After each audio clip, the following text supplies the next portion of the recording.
Kotambi cricket stadium પાસે અકસ્માત થયો છે। બેકાબુ પિકઅપ વાન કેનાલમાં ખાબકતા 4 લોકોના મોત થયા છે। માઇનોર કેનાલમાં ખાબકી હતી બોલેરો પિકઅપ વાન। અત્યાર સુધીમાં 4 લોકોના મોતના સમાચાર, 2 બાળકોનો પણ સમાવેશ। પિકઅપ વાન ચાલકે સ્ટીયરિંગ પરથી કાબુ ગુમાવ્યો હતો। અન્ય ઇજાગ્રસ્તોને તાત્કાલિક સારવાર માટે ખસેડાયા છે। ફાયર વિભાગ અને સ્થાનિક લોકોએ કામગીરી આરંભી છે। બોલેરો પિકઅપ વાનમાં 12 લોકો હતા સવાર। અકસ્માતમાં હજુ પણ મોતનો આંકડો વધે તેવી શક્યતા જોવામાં આવી રહી છે। તો વધુ મહત્વના અને મોટા સમાચાર, વધુ એક વખત ગંભીર બેદરકારી જોવા મળી છે। સૌથી વધારે અને મહત્વની વાત એ પણ છે કે અહીંયા આગળ જે દ્રશ્યો જોવા મળી રહ્યા છે, પિકઅપ વાનની અંદર 12 લોકો સવાર હતા। કેપેસિટી કરતા વધુ એક વખત બેસાડીને લઈ જવામાં આવતા હોય તેવી પરિસ્થિતિ અહીંયા સ્પષ્ટ જોવા મળી છે। વાહન ચાલકે સ્ટીયરિંગ પરથી કાબુ ગુમાવ્યો હતો, જેના કારણે અકસ્માત થયો। ઘટના સ્થળે 12 માંથી 4 લોકોના મૃત્યુના સમાચાર આવ્યા। અન્ય 2 લોકો ગંભીર રીતે ઘવાયેલા છે, જેઓના પણ સમાચાર ખરાબ આવી શકે તેવી પરિસ્થિતિ છે। હાલમાં જે જાણકારી છે, જે 4 લોકોના ઓન ધ સ્પોટ મૃત્યુ થયા, તેમાં 2 બાળકો પણ હતા। 2 માસૂમોના પણ મૃત્યુના સમાચાર મળી રહ્યા છે। સૌથી વધારે મહત્વની ને મોટી વાત, ફરી એક વખત કાયદો અને જે નિયમ છે તેનું ઉલ્લંઘન અહીંયા જોવા મળ્યું છે। જે નિયમ અને કાયદો હોવો જોઈતો હતો કે જે કેપેસિટી છે પિકઅપની, તે પિકઅપ કરતા વધુ લોકોને બેસાડવામાં આવ્યા। અકસ્માત સમયે 12 લોકો સવાર હોવાની જાણકારી મળી રહી છે। વડોદરાથી ફરી એક વખત એવી ઘટના કે જે સૌ કોઈને ચોંકાવી રહી છે અને ફરી એક વખત સવાલ ઊભા કરી રહી છે કે કેમ હજી પણ જે નિયમો છે તેનું પાલન કરવામાં નથી આવતું। જે લોકો પણ તેમાં સવાર થયા હતા, તેઓ પણ કેમ પોતાના જીવને આ રીતે જોખમમાં મૂકી અને સવાર થયા હતા। હમણાં જે જાણકારી મળી તે પ્રમાણે કોટંબી ક્રિકેટ સ્ટેડિયમ પાસે અકસ્માત થયો હતો। જે આસપાસમાં જ આવેલું એક તળાવ હતું, ત્યાં આગળ જઈને આ પિકઅપ વાન ખાબક્યું હોવાની જાણકારી છે। વધુ માહિતી મેળવીશું। ન્યૂઝ 18 સંવાદદાતા અમારી સાથે જોડાઈ ગયા છે હાર્દિક દીક્ષિત। હાર્દિક, જે રીતની પરિસ્થિતિ જોવા મળી છે અને જે રીતના દ્રશ્યો પણ જોવા મળ્યા છે, સૌથી વધારે મહત્વની વાત એ પણ છે કે પિકઅપ વાનમાં વધુ લોકોને પણ બેસાડવામાં આવ્યા હતા। શું જાણકારી? બિલકુલથી જો સિદ્ધાર્થ, સમગ્ર મામલે શરૂઆતથી જ જો વાત કરવામાં આવે તો આ શ્રમિકો જે છે તે મૂળ રાજસ્થાનના છે અને દાહોદથી વડોદરા તરફ તેમને આવવાનું હતું, જેથી જે બોલેરો પિકઅપ વાન હોય છે તેમાં તેમને શહેરનું જે કોટંબી ક્રિકેટ સ્ટેડિયમ છે, આ જે બોલેરો પિકઅપ વાન છે તેને અકસ્માત થયો હતો અને ઘટના સ્થળ પર જ લગભગ જે મૃતકોની વાત કરવામાં આવે તેમાં 2 બાળકો અને 2 પુરુષ જે છે તેમનો સમાવેશ થાય છે।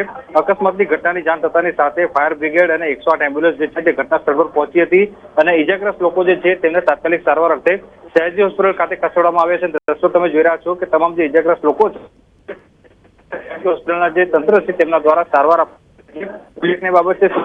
અકસ્માતની ઘટના બની ત્યારે ઘટના જે છે તે ખૂબ પ્રકારની હતી, જેના કારણે જે સ્થાનિક લોકો અને રાહદારીઓ છે તેઓ તાત્કાલિક ધોરણે દોડી આવ્યા હતા અને તમામ લોકો જે છે તેમને રેસ્ક્યુ કરવાની પ્રક્રિયા જે છે હાથ ધરાઈ હતી અને સ્થાનિક લોકોની મદદથી જ આ જે રેસ્ક્યુ જે છે તે કરવામાં આવ્યું હતું। સિદ્ધાર્થ, અહીંયા સૌથી મોટો સવાલ એ ઉઠી રહ્યો છે કે આ બોલેરો પિકઅપ ગાડી છે કરાતી હતી, કારણ કે બોલેરો પિકઅપ ગાડીમાં મુસાફરોની જનરલી અવર જવર કરાતી નથી, કારણ કે તે આભાર હાર્દિક સમગ્ર માહિતી બદલ। તો હાલમાં જાણકારી છે તે પ્રમાણે આ વ્યક્તિઓને લઈ જવાની બોલેરો પિકઅપ નહોતી, આ માલ સામાન લઈ જવાની હતી, જેમાં ખોટી રીતે માણસોને લઈને લઈ જવામાં આવી રહ્યા હતા। અકસ્માતમાં 4ના મોતના સમાચાર, અન્ય લોકો ગંભીર રીતે ઇજાગ્રસ્ત। ભરૂચ અંકલેશ્વર નર્મદા મૈયા બ્રિજ પર અકસ્માત, બાઇક ચાલક યુવક રિક્ષા પાછળ ધડાકાભેર અથડાયો। અકસ્માતમાં બાઇક ચાલક યુવકનું ઘટના સ્થળે જ મોત થઈ ગયું। માથાના ભાગે ગંભીર ઇજાઓ થતા યુવકનું મોત થયું છે। હાલમાં જે જાણકારી મળી રહી છે, અંકલેશ્વર નર્મદા મૈયા બ્રિજ અકસ્માતમાં આ માહિતી પ્રાપ્ત થઈ છે।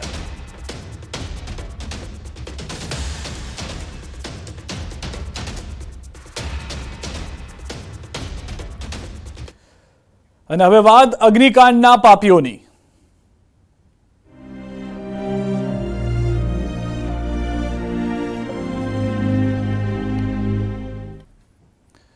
અગ્નિકાંડમાં વધુ એક મોટી કાર્યવાહી કરવામાં આવી હોવાની જાણકારી મળી રહી છે। વધુ એક અધિકારી જે છે તેને સસ્પેન્ડ કરી દેવામાં આવ્યા છે। અધિકારીઓ જે સસ્પેન્ડેડ છે તેઓને એસીબીના રડારમાં હોવાની જાણકારી છે।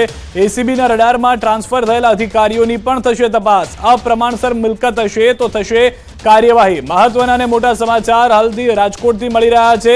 જેટલા પણ અધિકારીઓને અગ્નિકાંડમાં સસ્પેન્ડ કરવામાં આવ્યા છે તેની પાછળ એન્ટી કરપ્શન બ્યુરો એસીબી તપાસ કરતું હોય તેવી જાણકારી મળી રહી છે। તેની સાથે સાથે જે પણ આઈએએસ આઈપીએસની ટ્રાન્સફર કરી દેવામાં આવી છે, પોલીસ કમિશનર હોય કે શહેર મ્યુનિસિપલ કમિશનર હોય, તમામ લોકોની પાછળ પણ એસીબી છે। એસીબી તેની રડારમાં તે લોકોને રાખી રહ્યું હોવાની જાણકારી હાલમાં મળી રહી છે। અપ્રમાણસર મિલકત મળશે તો થશે કાર્યવાહી। જે અગ્નિકાંડ થયો છે તેમાં પહેલા જ સરકાર તરફથી પગલાં લેવામાં આવ્યા છે। હવે જે જાણકારી છે તે પ્રમાણે સરકારના સૂચનોને ધ્યાનમાં રાખી એન્ટી કરપ્શન બ્યુરો પણ પ્રયાસમાં લાગ્યું છે તમામ તાર કનેક્ટ કરવામાં, કેમ કે અનેક સવાલો ઊભા થયા હતા। ન્યૂઝ 18 સંવાદદાતા નવીન પણ અમારી સાથે જોડાઈ ગયા છે। નવીન, હવે એસીબી કામગીરીમાં જોવા મળી રહ્યું છે, એક અલગ પ્રકારની કામગીરી હોઈ શકે છે, શું વધુ મહત્વની જાણકારી? સિદ્ધાર્થ, જે રીતે અધિકારીઓની ટ્રાન્સફર અને સસ્પેન્ડ સુધી તો હવે સીમિત નથી રાખવામાં આવ્યું, એટલે આ વખતે કહી શકાય કે સરકાર જે છે તે ફૂલ એક્શનમાં હોય એ પ્રમાણે કામગીરી કરી રહી છે।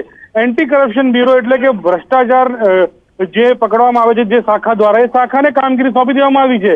એટલે કે જે સસ્પેન્ડ થયેલા અધિકારીઓ છે અથવા જે ટ્રાન્સફર જેની થઈ છે એ તમામને બક્ષવામાં નહીં આવે અને તેમની સામે કડક કાર્યવાહીમાં સ્કેન કરી રહી છે। અત્યારે જે પણ અધિકારીઓ સામે અપ્રમાણસરની મિલકત એટલે કે તેમના પગાર કરતા તેમને વધુ મિલકત વસાવી હશે તો તેમને બધા કાર્યવાહી કરવામાં આવશે ને જેલ જવાનો વારો આવી શકે છે। એટલે કહી શકાય કે એસીબી હવે રડારમાં, આ લોકોની રડારમાં કાર્યવાહી શરૂ કરી રહી છે અને એસીબી હવે એક મોટી કાર્યવાહી કરશે, જેના કારણે આ તમામ લોકોની મુશ્કેલીમાં વધારો જોવા મળી શકે છે। સિદ્ધાર્થ, આભાર નવીન સમગ્ર માહિતી બદલ। તો આ તમામ લોકો પર કાર્યવાહી કરવામાં આવશે, મુશ્કેલીમાં વધારો થશે એ વાત સ્પષ્ટ અહીંયા જોવા મળી રહી છે।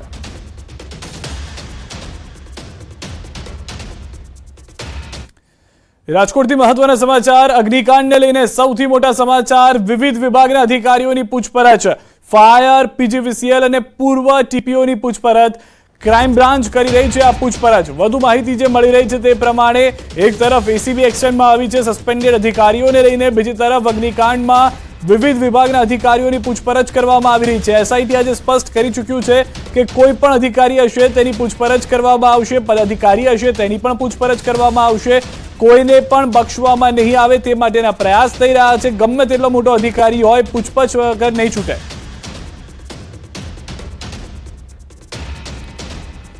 વધુ માહિતી મેળવીએ ન્યૂઝ 18 સંવાદદાતા હાર્દિક જોશી અમારી સાથે જોડાઈ ગયા છે।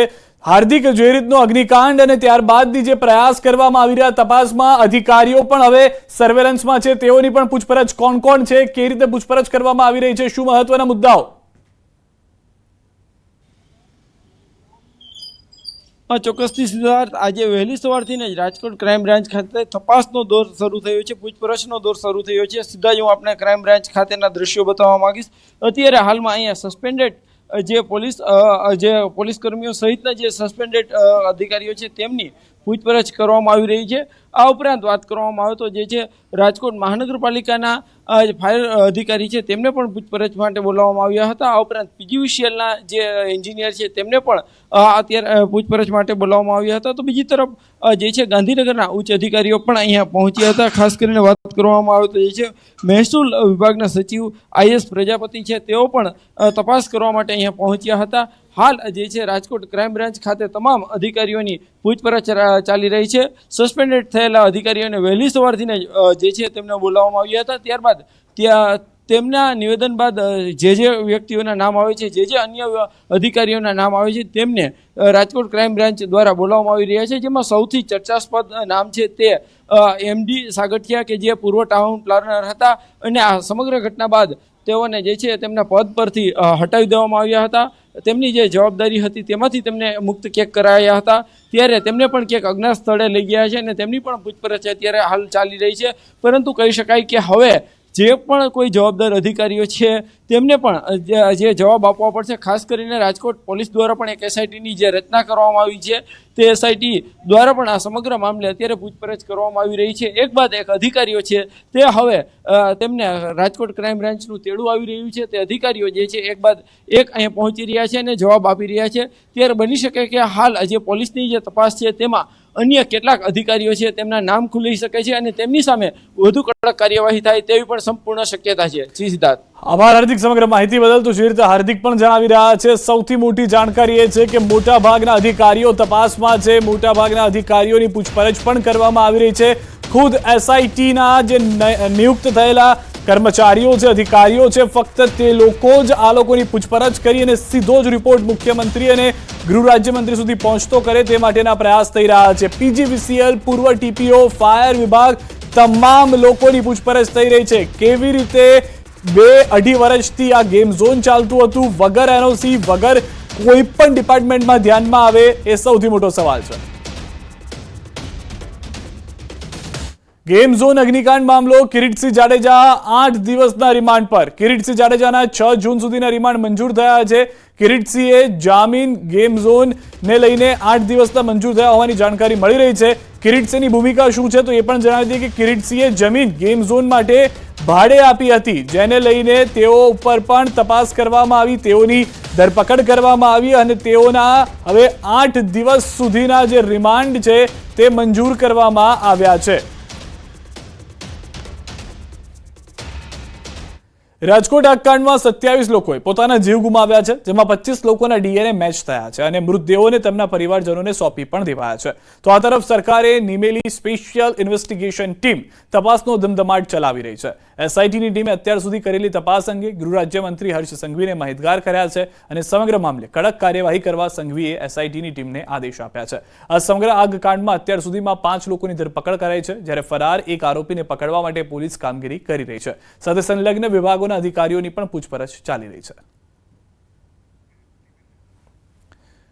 રાજકોટ અગ્નિકાંડની ઘટના બાદ હરકતમાં આવેલ સુરત મહાનગરપાલિકા દ્વારા શહેરમાં કડક કાર્યવાહી હાથ ધરવામાં આવી છે. ફાયર સેફટી, ઇલેક્ટ્રિકલ, સલામતીના પગલાં જેવા અનેક મુદ્દાઓ પર વિવિધ સ્થળો પર તપાસ કરવામાં આવી છે, જે અંતર્ગત કલેક્ટર કચેરી, ડીજીવીસીએલ, પાલિકા અને શહેર પોલીસ વિભાગ દ્વારા શહેરના જુદા જુદા વિસ્તારમાં આવેલ 6 ગેમ ઝોનના 14થી પણ વધુ સંચાલકો સામે ગુનો દાખલ કરવામાં આવ્યો છે. અત્યાર સુધી આ ગેમ ઝોન જીવતા બોમ્બ સમાન ચાલતા હતા, પરંતુ રાજકોટની ઘટના બાદ તંત્રની આંખ ઉઘડી છે. સાથે જ આ તમામ સંચાલકો સામે આઈપીસીની કલમ 336 તેમજ જીપી એક્ટની કલમ 131 ક મુજબની કાર્યવાહી પણ કરવામાં આવી છે. હાલમાં આપણે એની તપાસ આ પ્રાઇમરી લેવલે આપણે એને એફઆઈઆર દાખલ કરી છે. આઈપીસી 336 અને ગુજરાત પોલીસ એક્ટની 131 ક કલમ હેઠળ આપણે ગુના દાખલ કર્યા છે અને એની અંદર ફર્ધર તપાસમાં જે પણ નીકળશે, જેની પણ બેદરકારી હશે અથવા જેના લીધે આ ખામી હશે, એ તમામને આવરી લેવાશે.